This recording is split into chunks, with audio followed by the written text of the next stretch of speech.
What makes a hero? According to philosopher and scholar Joseph Campbell, a hero is an archetypal figure who takes a journey from his or her ordinary world, goes out on an adventure, through a decisive crisis wins a victory, then returns home transformed, with gained wisdom to offer others. This podcast features inspiring stories of real people on the hero's journey and the pivotal moments that changed the course of their lives forever. There's a guidance in our lives that if we listen, we can hear. We can pay attention to something that speaks in us or makes itself present and known. And when someone tells me something, certain thing, I actually can tell that they're not just speaking for themselves, but there's something big and strong speaking within them. And I take that as guidance for my life. You probably know him best as an author, but Thomas More has had multiple lives, each one a variation on this theme, his deep love of learning. Listen as he offers us a glimpse into one of the most early and formative chapters of his life. May you glean wisdom and inspiration from this hero's journey. I'm Belinda Lambs, and this is The Moment When.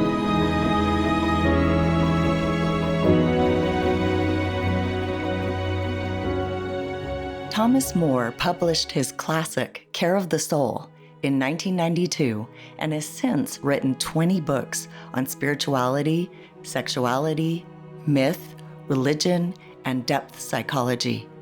He has taught religious studies and psychology and has been a psychotherapist for over 30 years.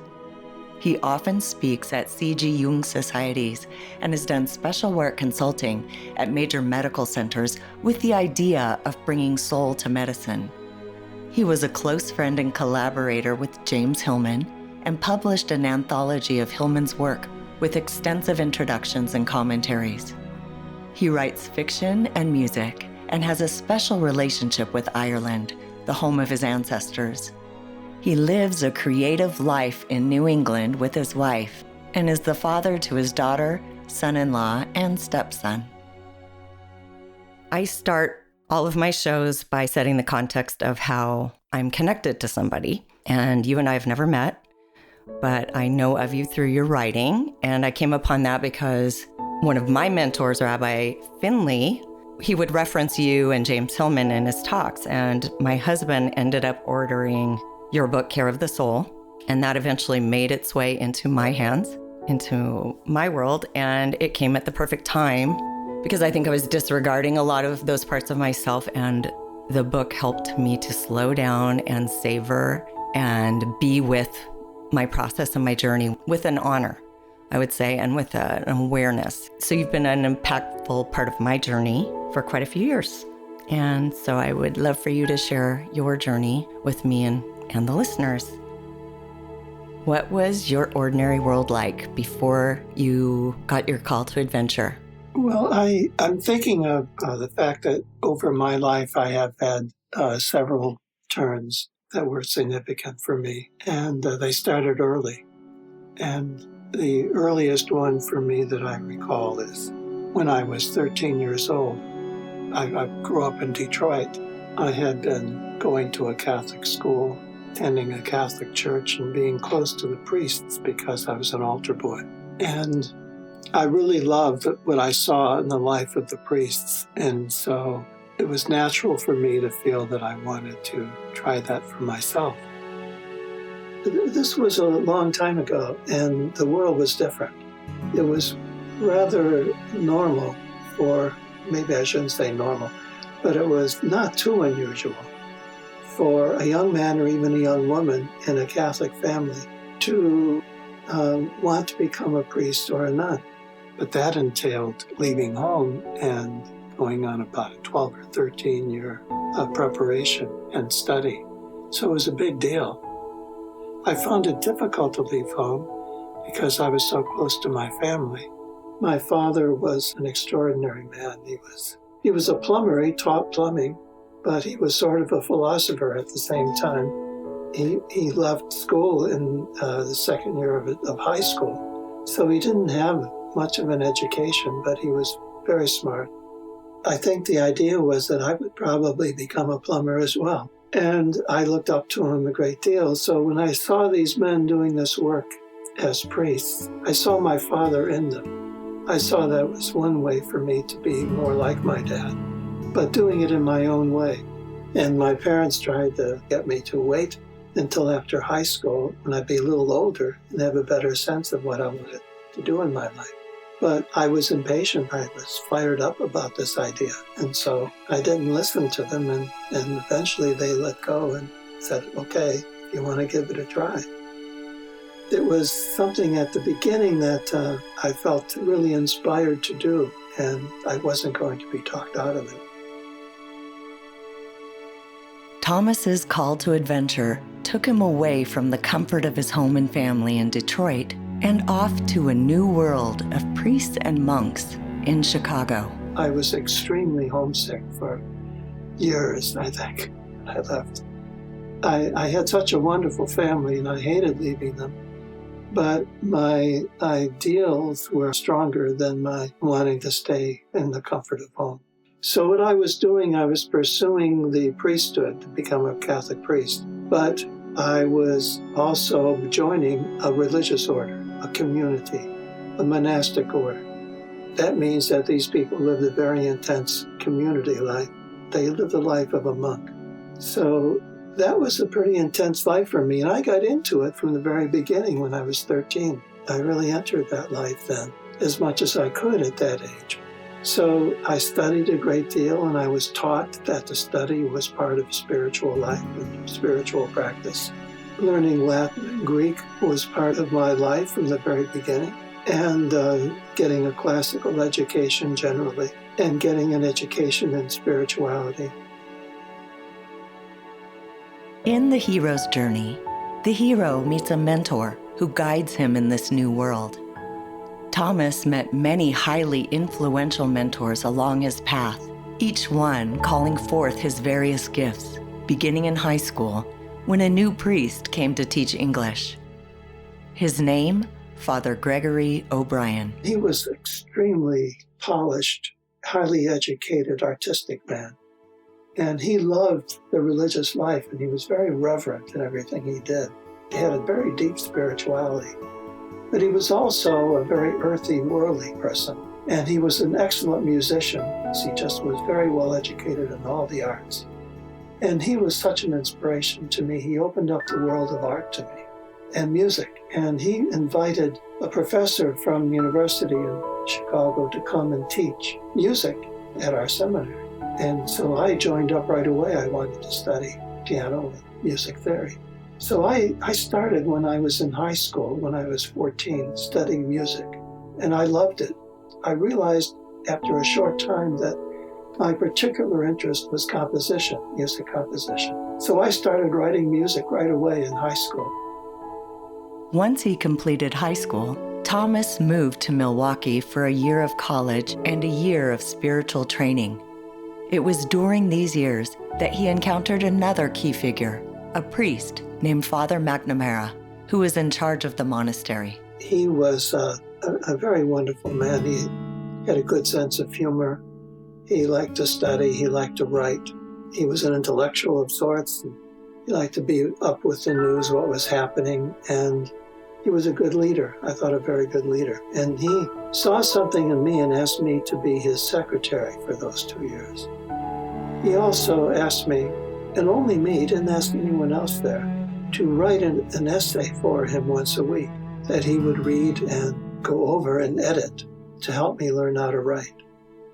So that was very important to me. I admired this man. And he was one of the first of many men who inspired me and taught me and showed me how to make a move into my own future.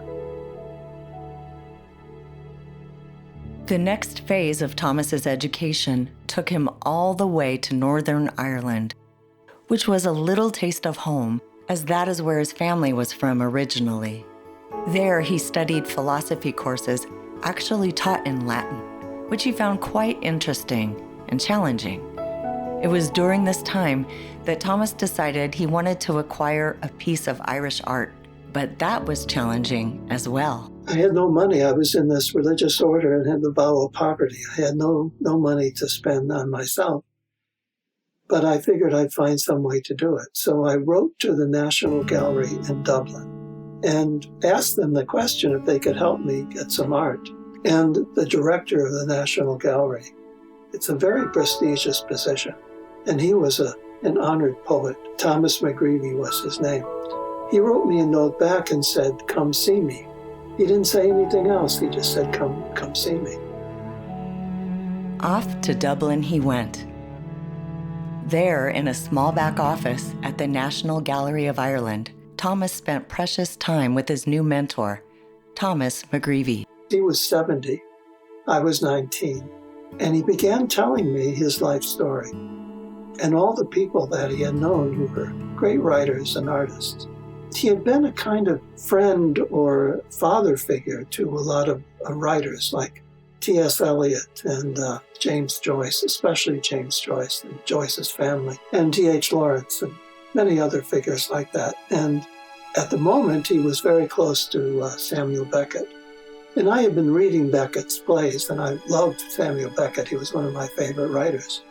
So to sit there with Thomas McGreevy and to listen to his stories and for him to take me under his wing was really one of the most important events of my life.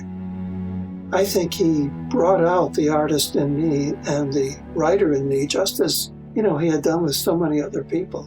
So I felt that I owed a great deal to him, and he really befriended me. He taught me the value of this kind of friendship, an older person befriending a young person and giving them so much of themselves. So that friendship and that relationship was key for me, very, very important.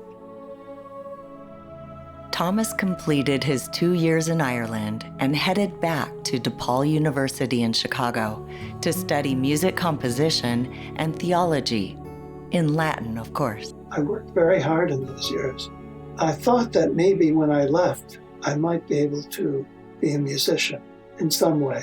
I knew I couldn't make a living writing music, but I thought I could teach or do something like that. But then I discovered that this double major of mine made it impossible for me to really give enough attention to my musical preparation. So I felt I really didn't have enough education and maybe not enough talent to really do it in a big way. So I decided not to go in the direction of music, even though I already had a master's degree in music composition. Thomas's life path continued to get refined and clarified, leading him right up to his pivotal moment. It was the late 1960s. Revolution was in the air, and I think I caught some of that. And I also felt I was being educated so well that I had a lot of doubts and questions about what was going on in my education. Well, one day I just woke up and I realized that whatever had inspired me to go off and do this and spend 13 years at it had gone. It disappeared within those few weeks. It had just gone. And I'm just the kind of person, I look back at my life. When I feel that way, I make my decision and I get out of it. I make a change. So I told the person in charge that I couldn't go any further. And he tried to convince me to spend a year just to try to sort it out. Taking a year to think about it's not going to do any good because it's definite. I know at this point now that it's time for me to change and shift and move on. And none of my colleagues, my classmates, or my professors understood that. They seemed to be rather negative, and that shocked me and surprised me that I didn't get their support. But I left. I had no way of making a living, and I didn't know what I was going to do. But that was another call. Again, it was time to end this one phase and take a chance on something else. So Thomas left his highly regulated life and entered a new world with a different set of rules. I had lived the vow of poverty for all those years, 13 years, and then suddenly I was living poverty. I had no money, no way of making money. I was coaching students at the university in music, as one way of making money. I played the organ at churches to make some money. It was difficult making the transition from being in this monastery to trying to make it and figure out how to live in the world on my own. That was quite a challenge. I didn't want to have anything to do with it when I first left with religion or anything after that. I really wanted to be out in the world and just explore the world itself for a while. What brings a person to the point of making such a dramatic change in their life? Wasn't all that education supposed to solidify Thomas's path to the priesthood? Instead, it guided him in a different direction than he expected. Listen to his reflections on this process of growth and awareness that led to his decision to leave. Your deep interest in spirituality, Yes. I mean, was that there at the beginning? Was it about spirituality for you, or was it about something else? The spiritual life was really important. And when I met Gregory O'Brien, the priest who brought music into my life, he also brought a deep sense of ritual and contemplation and meditation and many, many aspects of the spiritual life. He was so good at that and had such a deep understanding of it. So he influenced me a great deal in that direction too. He was a man who was way ahead of his time, and a lot of the people around him didn't appreciate him, which is typical, especially in the arts, loves the arts, and everyone else thinks that they're just fruitcakes, they don't have any substance. So he had a lot of challenges that way. And what it did for me was that I also became, I guess, then and even now people would call a very liberal theologian. I wanted to move in my own direction or new directions. I wasn't satisfied with the old ways of doing things. I was getting more and more open-minded. And I think that's one of the reasons I left, was that I wanted to be in a bigger world. The world that I was in was too narrow for me. And I didn't want these authoritarian people above me telling me what I could think or what I could do, what I could write. And I think that was part of my motivation in wanting to leave it. You outgrew it. I outgrew it. I don't know how to describe it. I think there's something in me that doesn't deal with tradition and doing things the same way all the time. I can't handle that too well. I like to always be trying something new and something bigger all the time. When I was in my last years of theology, before I left the religious order I was in, one of my professors was very interested in Teilhard de Chardin, who was a Jesuit priest who was also a paleontologist and who had studied the science of evolution. But he pushed the idea of evolution into a spiritual realm, so he talked about spiritual evolution. He connected then the earth, the planet, with spirituality. And that really had a big impact on me, to be able to think about what it was. It was about being religious, being spiritual, and worldly at the same time. That's what Chardin, how he affected me. And I read everything I could find of his, and I admired him tremendously. I still do. And he was one of the first steps I took away from a traditional theology and away from a traditional spirituality.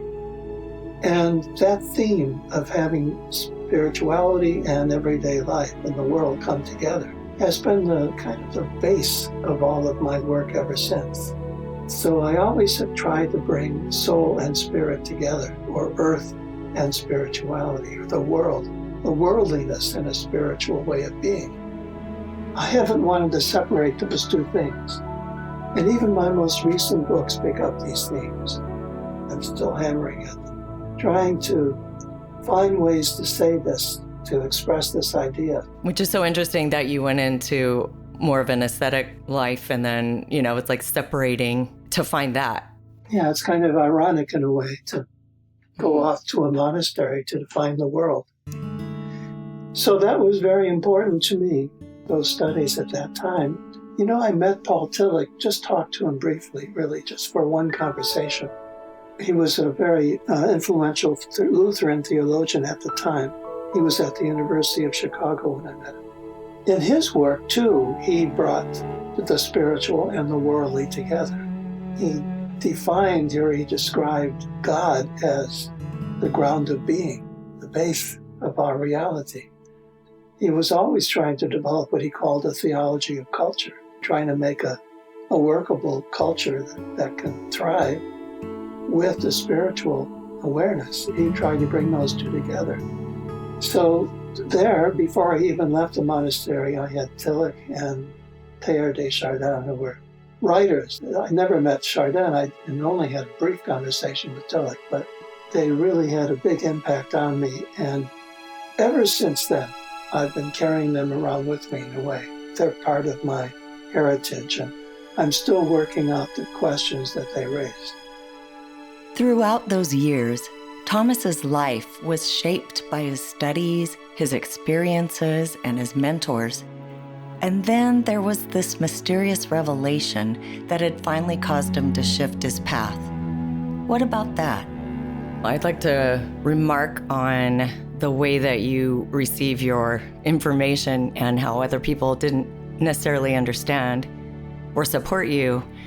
And I understand what you're saying. I experienced that myself, but I think how interesting that you trusted that in yourself, because I know often people have an experience like that where they understand that things are changing, but they keep clinging or trying to make something work that's not really working anymore, and they extend that departure. But something in you seemed to be very quick to trust that, and I think that's really interesting. What were you trusting? I was trusting the revelation I had that I had to move on. Now, I could tell you about in a way that will really seem strange maybe to some people. Tell it. It is that, see, I really believe that there are such things as angels. I don't mean angels that you can see or that are like human beings floating around. I mean that there's an angelic aspect to human life. That means that on an ordinary day, you might get an impulse, or you may even hear a kind of an inner voice telling you what to do and what not to do. And I think that's an angel. It's really hard to say this. I don't mean a physical thing. I don't mean anything at all remotely physical. I mean this experience that we have, that we are guided somehow. The voices come to us. And that's what came to me. I've always been taught as a spiritual person that you obey the angel voice. So I do that. I believe in it. It's not a naive, hokey kind of belief. It's really just being aware that there is a guidance in our lives that if we listen, we can hear. We can pay attention to something that speaks in us or makes itself present and known. And when someone tells me something, certain thing, I actually can tell that they're not just speaking for themselves, but there's something big and strong speaking within them. And I take that as guidance for my life. So that's how I got my sense of certainty and trust about moving ahead, even though it didn't look very good. It looked like it would be very difficult to move into a new life when I had nothing to support myself and no plans for the future and doubt about my abilities and what I could do. It took a great deal of trust in the voice that I heard or felt. That's what has guided me throughout my whole life. The hero's journey isn't complete until the hero brings home the elixir to offer others. Here's what Thomas brings back. Well, I'm still a monk. I'm still a monk in many ways. If you were to see me right now, I'm in this little room, little cell, you might say, surrounded by bookcases. The books are way over me, taller than I am, the bookcases. These are the books that I use to write my own books to help me, to give me inspiration and some ideas. They're my teachers, all the people that wrote these books that are with me in this little room. I treasure that life of being a monk and being in that monastic world. I treasure it. So I take that whole life with me, the spirit of it and the style of it and the aesthetics of it, I keep, and it's still part of my life today. It's still with me. I offered Thomas a few of my own thoughts. I am so grateful that you listened and that you have gone on this incredible journey with multiple chapters, literally and experientially, and that you've brought back so much wisdom and all of these things that you've braided together that you bring to us who read your books or experience you in the world. I know for myself, it's enriched me deeply, and I'm so incredibly grateful. And I listened to the voice that had me contact you, so there you go. That's a good sign. Thank you for what you said and for giving me an opportunity to do something I've never done before, to talk about these things.